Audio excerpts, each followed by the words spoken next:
요즘 주변에서 벌어지고 있는 일들을 보면 사람들은 자신의 문제를 잘 알아서 관리하거나 의롭고 자유롭고 인도적이고 평온한 사회를 만들어낼 능력이 없는 듯 보입니다. 아마 뉴스를 통해서 접하셨을 거예요.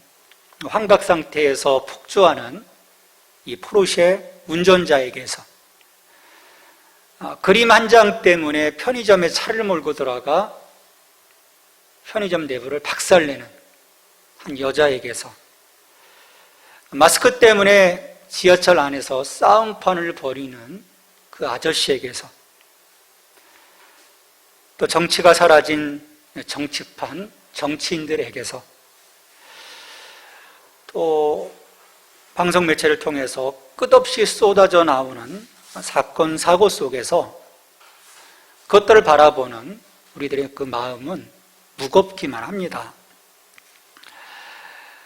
우리가 사는 그 암울한 이 사회에 비추어 볼 때 에베소서 2장 1절로 10절은 매우 적절한 판단과 문제 해결의 길이 제시되고 있어서 우리에게 소망을 줍니다.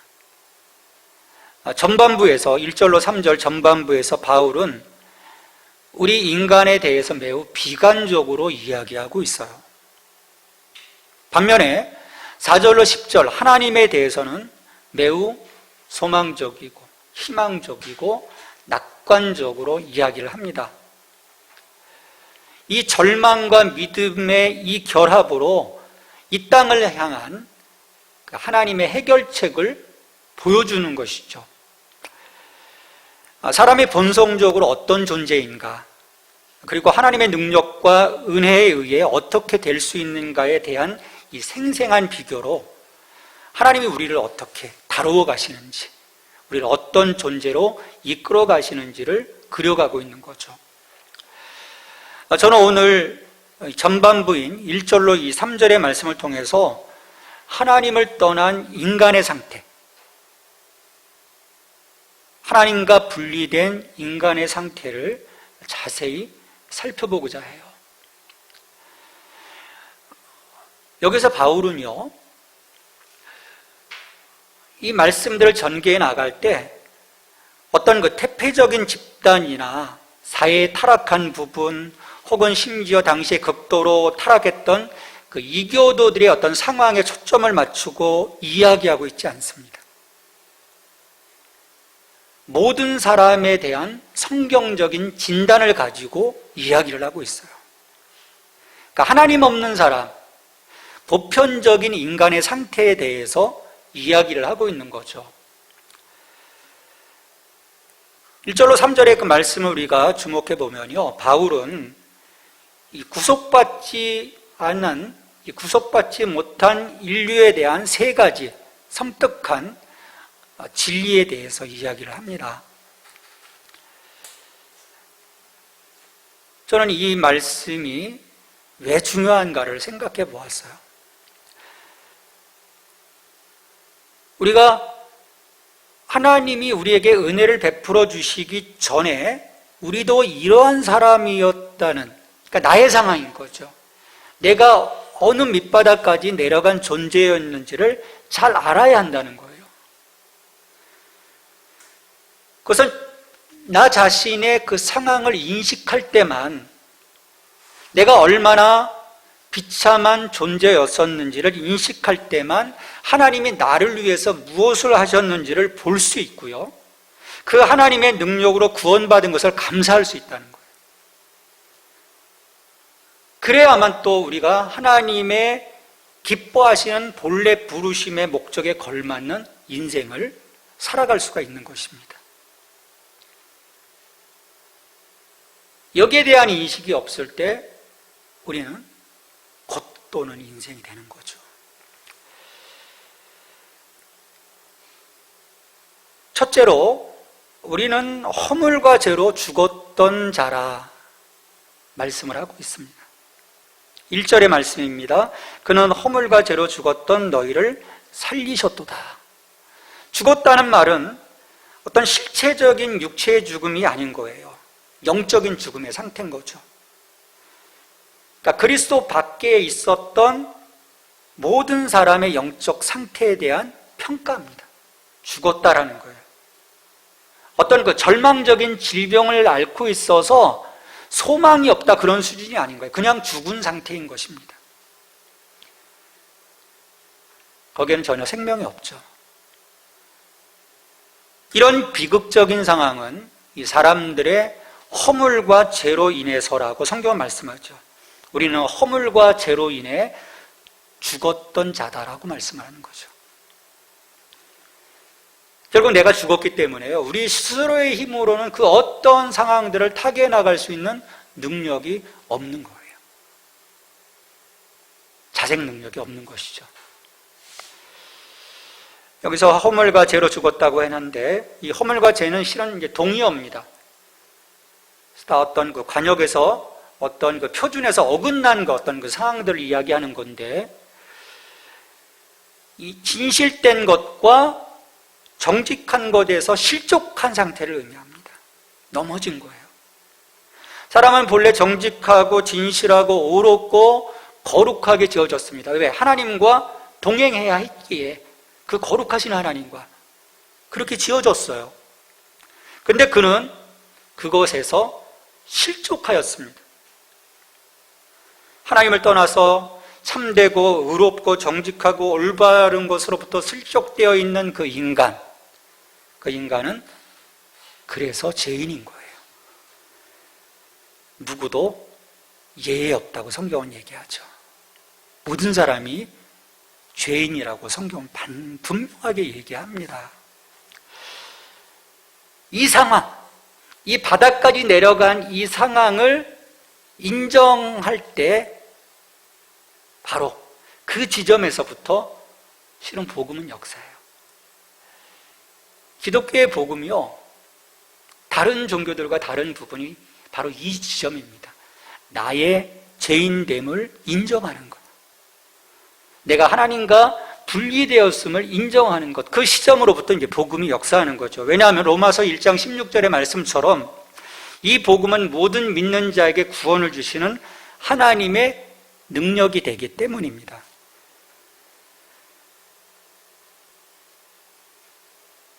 우리가 허물과 죄로 죽은 이 상황 속에서 본질적이고 제1차적인 고통은요, 우리 인간의 불순종으로부터 시작이 됩니다. 성경은 인간이 하나님에 의해서 만들어졌을 뿐만 아니라 하나님을 위해서 만들어졌고, 그래서 하나님을 의지하여 살아가야 하고 그가 하나님과 교제하며 순종할 때만 행복할 수 있다, 삶의 목적을 이루어갈 수 있다라고 이야기를 하죠. 하지만 인간은 불순종합니다. 하나님처럼 되려고 했죠. 그래서 하나님 앞에서 반역자고 실패자입니다. 불순종의 자녀가 된 것이죠. 그 결과 우리는 죽었다는 거예요. 불순종의 결과 죽었다라는 거예요. 하나님의 생명에서 떠나버렸다는 것입니다. 에베소서 4장 18절에서 말씀합니다. 그들의 총명이 어두워지고 그들 가운데 있는 무지함과 그들의 마음이 굳어짐으로 말미암아 하나님의 생명에서 떠나 있도다. 참된 생명, 영원한 생명은 살아계신 하나님과의 동행, 하나님과의 교제입니다. 생명은 하나님을 아는 것이에요. 영생은 하나님을 아는 것이라고 했습니다. 하나님과의 관계를 가지는 것입니다. 하나님을 즐거워하는 것입니다. 하나님의 생명을 나누는 거예요. 하나님의 축복을 받는 것입니다. 반대로 영적 죽음은 죄가 불가피하게 가져오는 하나님으로부터의 분리인 거예요. 그래서 이사야 59장 2절에서 말씀을 하죠. 오직 너희 죄악이 너희와 너희 하나님 사이를 갈라놓았고 너희 죄가 그의 얼굴을 가리어서 너희에게서 듣지 않으시게 함이니라. 그래서 다시 말해서 하나님께로 분리되어진 그 상태에서는 하나님을 모른다는 거예요. 하나님을 알 수 없다라는 거예요. 결국 그 자리에 영생이 없다는 거죠. 왜? 영생은 하나님을 아는 것이거든요. 근데 이 죽어 있다는 이 진술은 문제의 소지가 있어요. 여러분 주변을 둘러보십시오. 저 바깥 세상들을 보세요. 예수 믿지 않는 세상 사람들이 죽은 것처럼 보입니까? 잘 살아가고 있습니다. 활동적이에요. 생기발랄합니다. 아마도 저들을 향해서 당신은 죽은 자라고 이야기하면 황당하다는 반응을 보일 거예요. 당신은 죽은 자야! 그러면 무슨 소리? 그런 사람들에게 그리스도가 당신을 구원하시지 않는다면 당신은 죽었다고 우리가 말해야 되는 걸까요? 말하기 곤란하죠. 하지만 그렇게 말해야만 합니다. 당신이 이 신을 믿지 않는다면 당신은 죽은 자입니다. 가장 중요한 영역에서 저들에게 생명이 없기 때문이에요.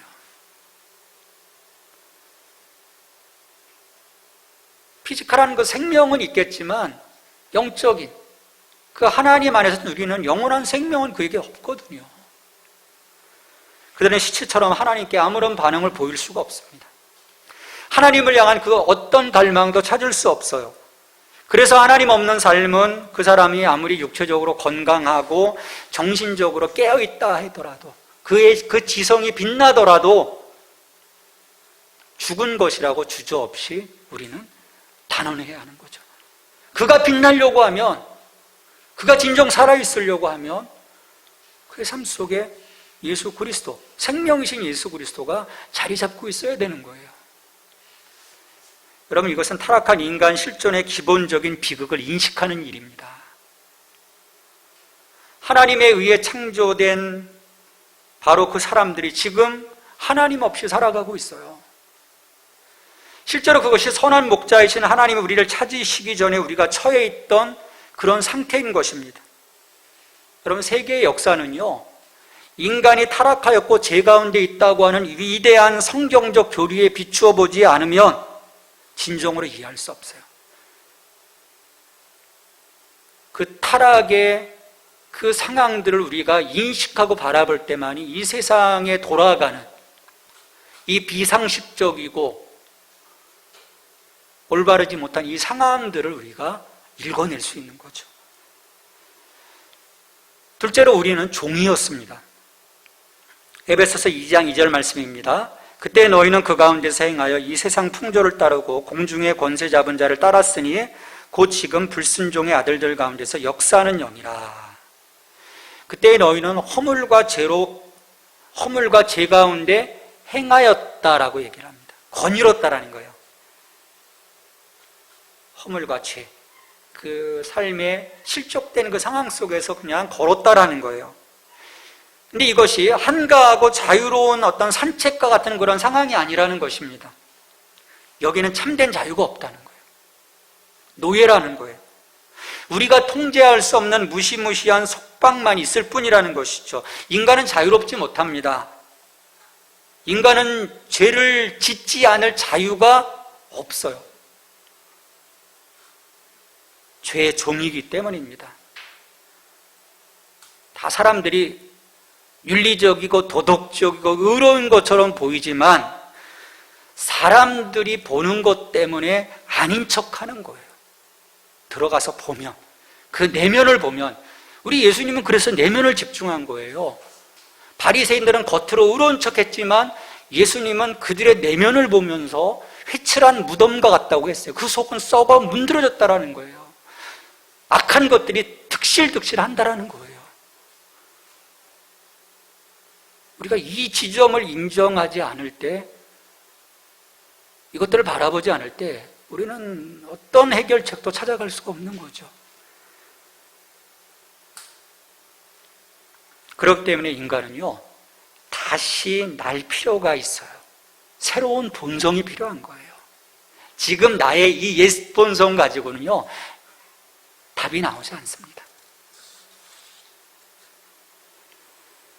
자, 우리가 종이 되었는데 어떤 것들이 지금 얽매여 있는지 2절에서는 그리고 3절까지에서 이야기를 하죠. 자, 사람들이 따라가는 것, 첫 번째가 세상 풍조입니다. 세상 풍조를 따른다고 했어요. 이것은 하나님과는 무관한 어떤 그 사회적 가치 체계입니다. 하나님을 떠난 왕이신 그 하나님의 통치, 그것들을 인정하지 않는 그 인간의 교만함이 자리 잡고 있는 그런 그 가치 체계인 거예요. 이게 이 비기독교적 세계 속, 사회 속에 스며들어 있어서 실제로 그 사회를 지배하고 사람들을 사로잡고 있는 그런 트렌드입니다. 여기에 사람들이 종속되어 있는 거죠.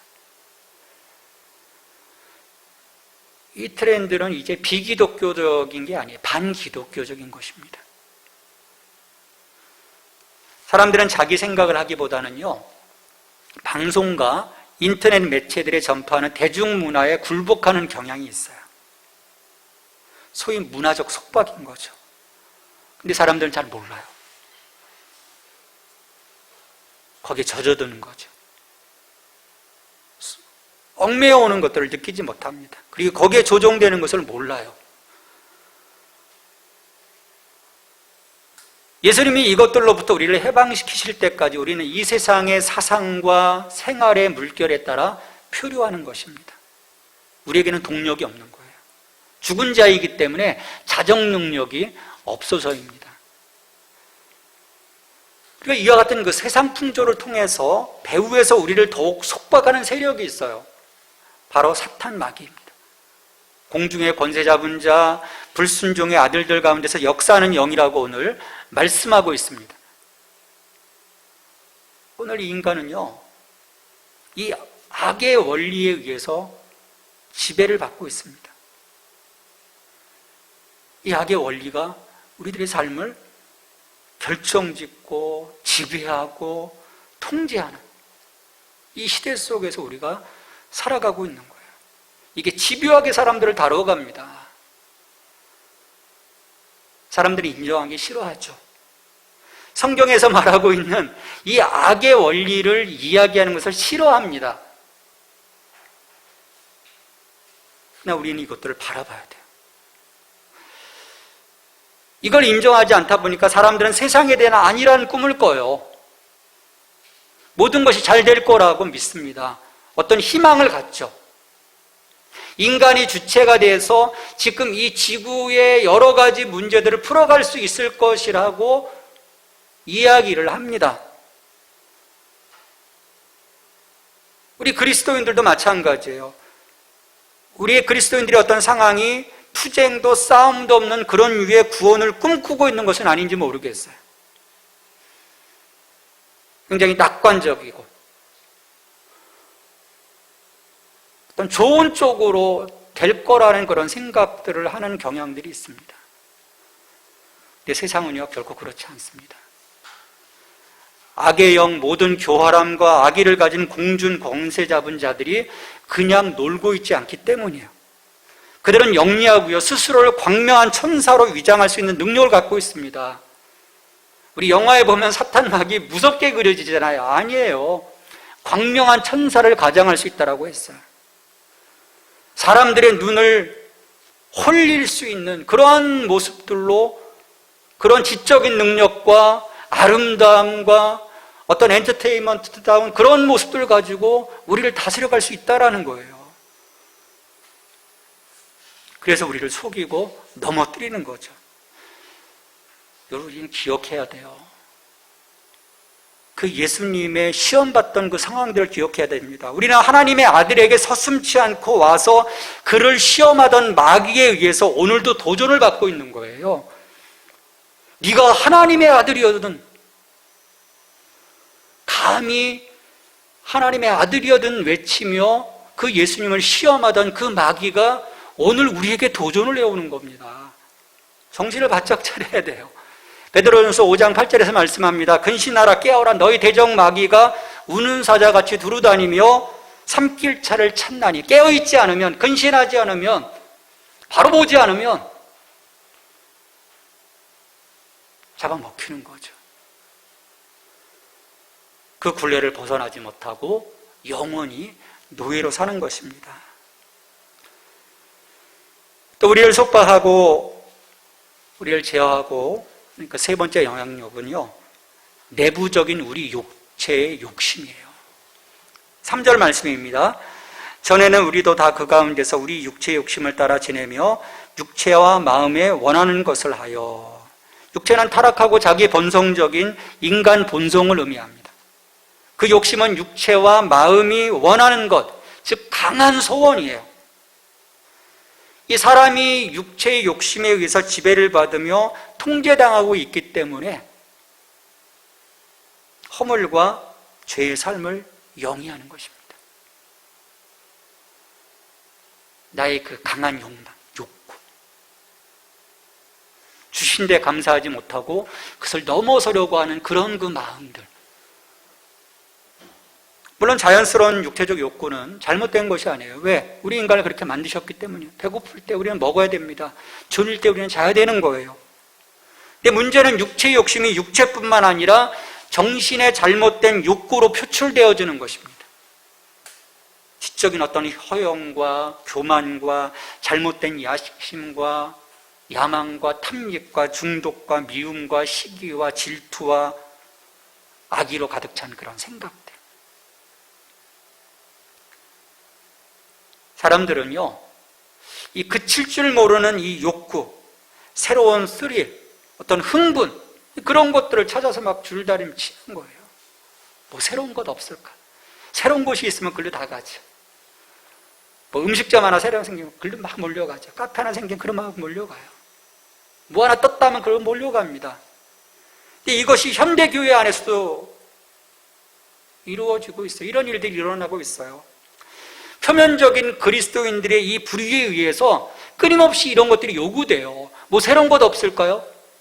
복음은요, 변화 없는 것입니다. 새로운 게 아니에요. 근데 우리는 자꾸 뉴 가스펠을 찾아요. 뉴 가스펠은 없습니다. 오직 가스펠만 있을 뿐이에요. 그래서 사람들이요, 이리 갔다 저리 갔다 해요. 또 그것들을 또 충족시키고자 하는 그러한 교회들이 있어요.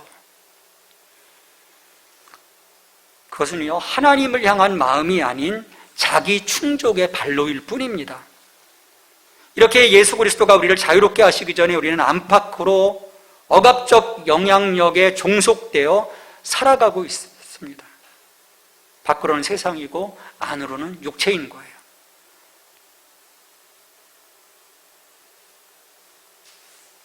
물론 그 자체의 지배라기보다는 그 둘 너머에 그 둘 모두를 통해서 적극적으로 활동하고 있는 이 마귀, 사탄, 그 어둠의 권세가 그 뒤에 있는 것이죠.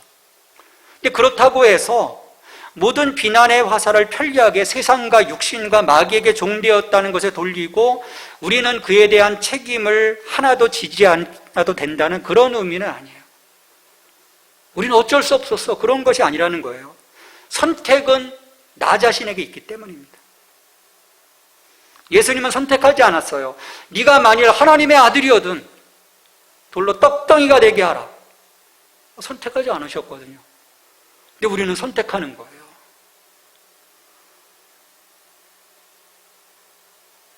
그래서 우리가 불순종의 아들들이 되는 것입니다. 고의로 자발적으로 하나님의 권위에 반역하는 거죠. 이 결과 우리는 하나님께로부터 정죄를 받았습니다. 구원받기 이전 우리는 죽었고요, 종이었고요, 그 결과 정죄를 받은 거예요. 다른 이들과 같이 본질상 진노의 자녀이었더니.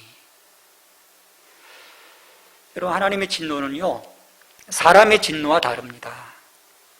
언제라도 발끈하는 그런 것이 아니에요. 하나님의 진노는 예측 가능합니다. 왜냐하면 하나님의 진노는 악이라는 단 한 가지 상황에 대한 신적인 반응이기 때문이에요.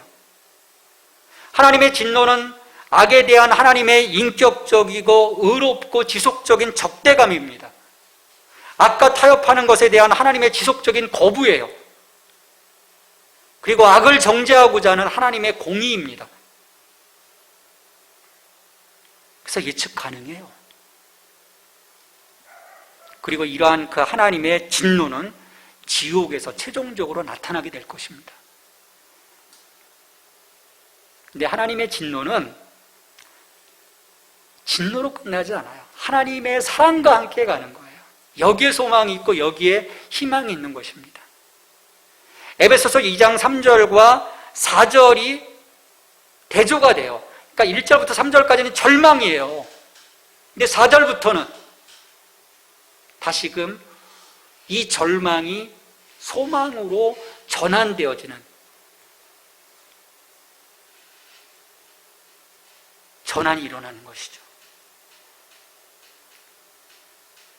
우리도 다른 이들과 같이 본질상 진노의 자녀였더니 긍휼이 풍성하신 하나님이 우리를 사랑하신 그 큰 사랑을 인하여, 바울은 전혀 어색함 없이 하나님의 진노에서 하나님의 자비와 사랑으로 넘어가는 거예요.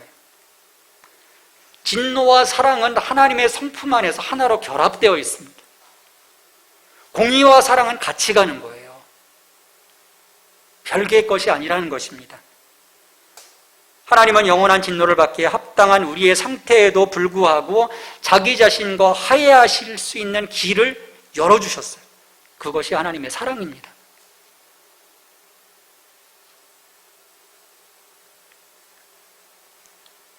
그리스도 밖에 있으면 사람은 죄와 허물로 죽어 있고 세상과 육체와 마귀의 종이고 하나님의 진노 아래 정죄받고 살아가게 돼요.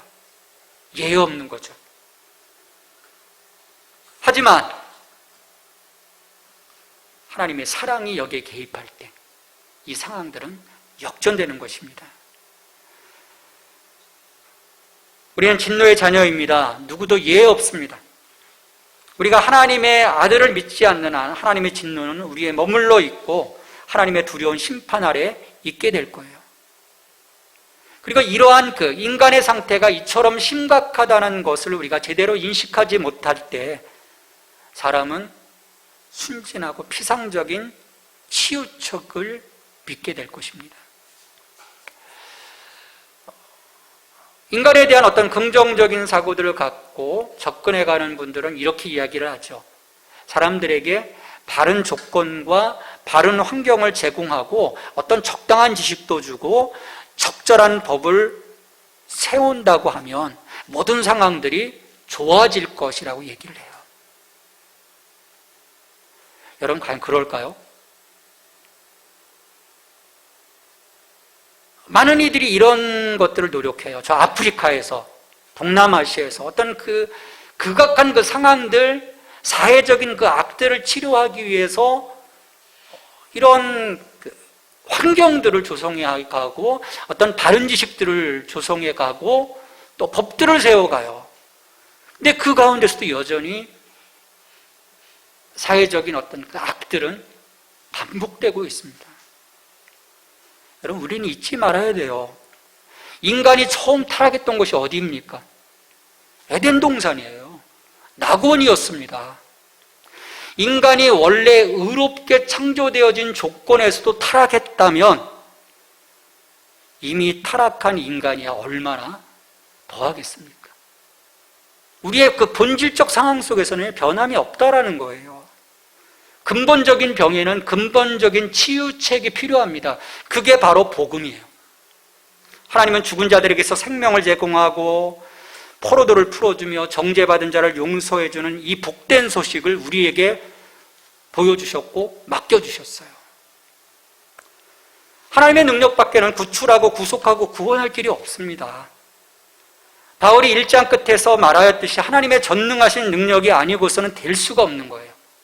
주 예수 그리스도를 죽은 자 가운데서 일으키시고 하늘에서 자기 오른편에 앉히사 모든 정사와 권세와 능력을 주관하는 자와 이 세상뿐 아니라 오는 세상에 일컫는 모든 이름에 뛰어나게 하시고 또 만물 위의 교회의 머리로 주신 그 능력이 아니고서는 결코 구원의 길이 없다라는 거예요. 이것을 성취하시기 위해서 예수님께서 죽으셨습니다. 하나님은 그런 그를 살리셨고 높이셨어요. 영화롭게 하셨습니다. 우리는 하나님을 떠나 허물과 죄로 죽었던 자입니다. 그 상태에서는 살 수 없지만 우리가 그리스도 안에 거하여 그리스도와 함께 죽는다면 하나님은 우리를 그리스도와 함께 살리시고 높이실 거예요. 그게 은혜인 것입니다. 우리는 이 진리, 이 복음의 소식에 감사해야 돼요.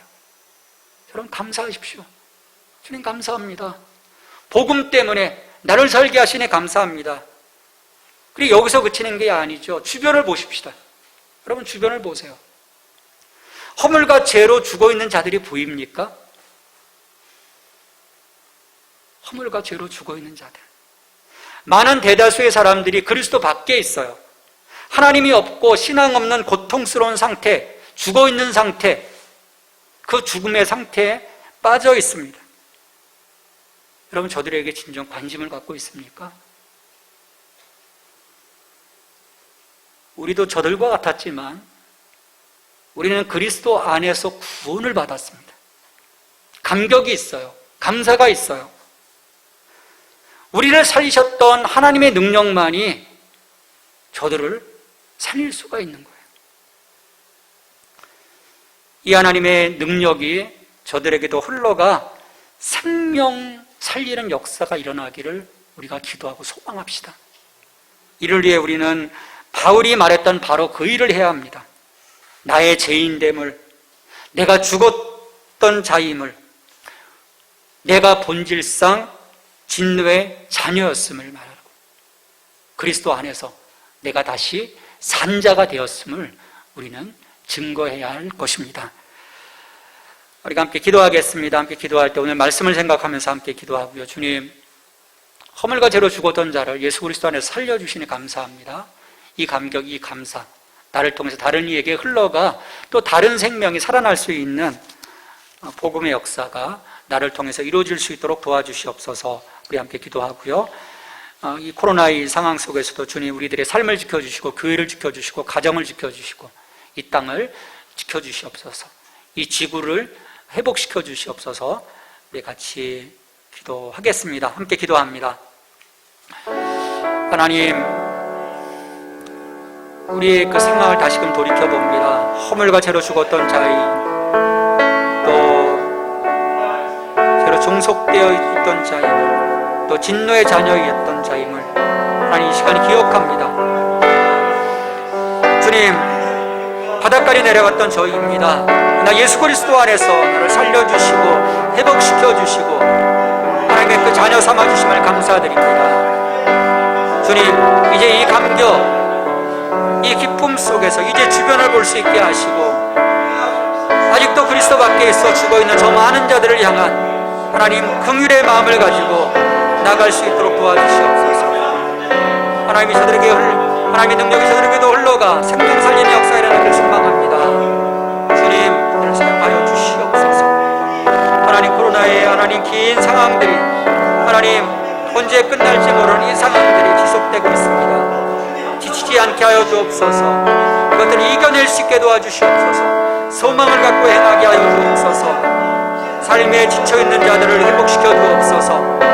넘어진 자들을 일으켜 주시옵소서. 무너진 자들 삶이 다시금 수축되게 하여 주시옵소서.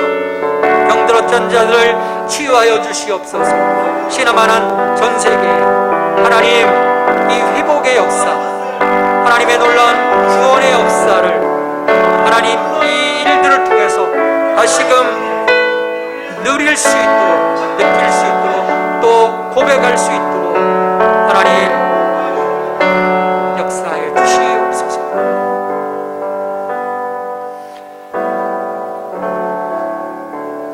하나님 감사합니다. 우리가 허물과 죄로 인해 죽었던 자이지만 그리스도 안에서 우리를 살려주시고 본질상 진노의 자녀였지만 그 악의 권세 가운데 있었지만 우리를 용서하시고 긍휼히 여겨주시고 자유케 하심을 감사드립니다.